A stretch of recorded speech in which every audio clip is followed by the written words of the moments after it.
Hello, my name's Fiona Boy and I'm from St Albans Pottery, and my daughter and I today have been making a Corona lockdown box.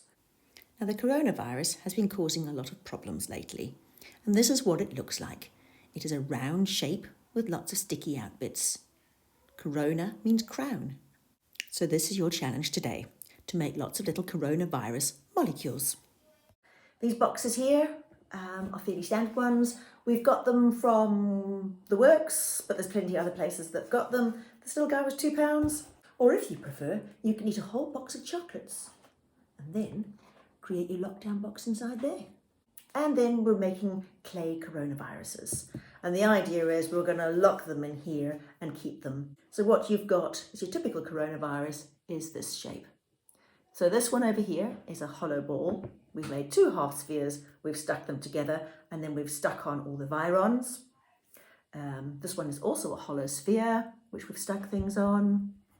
That one's hollow. When you make something hollow, you need to have a hole in the bottom. And then this guy over here is a little half one, and he's like that. So we have then stuck all the different things on. So if you look at these little guys, he's got eyes, he's got mouth, he's got arms and legs, but he's also got these creepy sticky out things, quite typical of the coronavirus. So, and then you can paint them in different colours. This is a mixture of traditional clay and air drying clay. The air drying clay is the one who started painting, whereas the traditional clays we're going to start putting slip-on on next.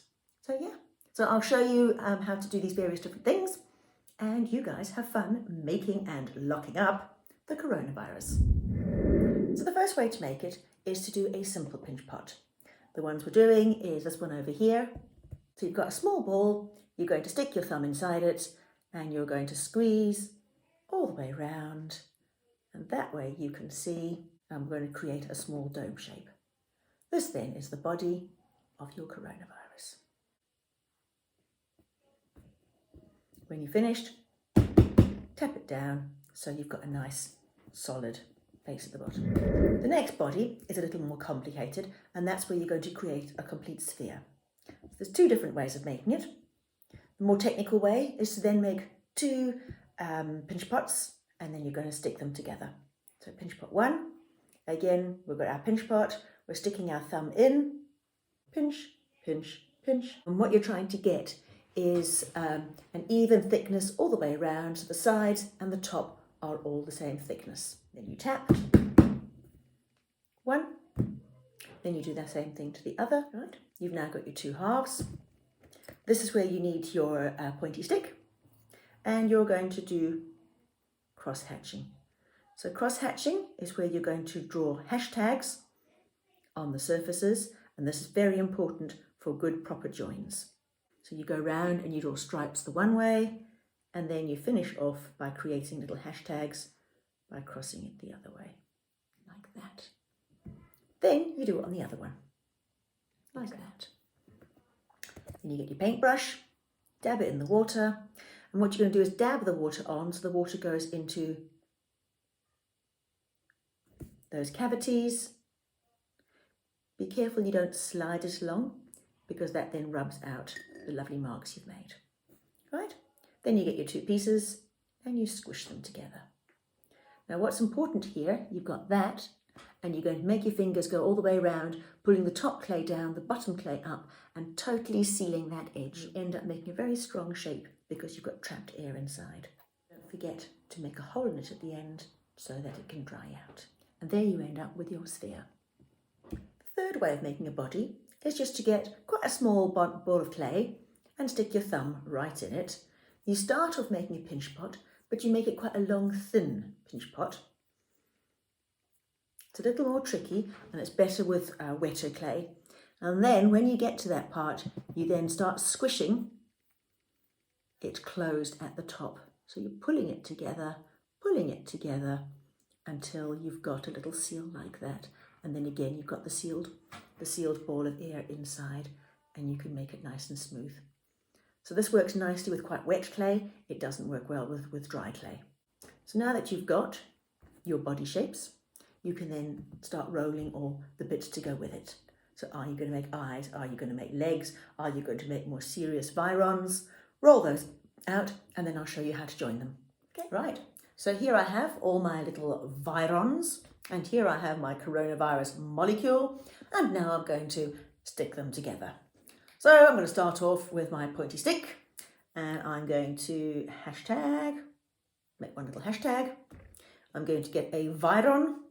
I might roll it into a bit of a sausage shape. You'll see why in a minute.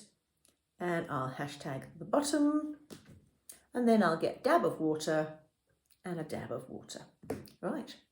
Then you need to get your viron and your virus molecule, and you want to stick it nicely together. You could even pull it on a little bit more firmly with the back end of your pointy stick.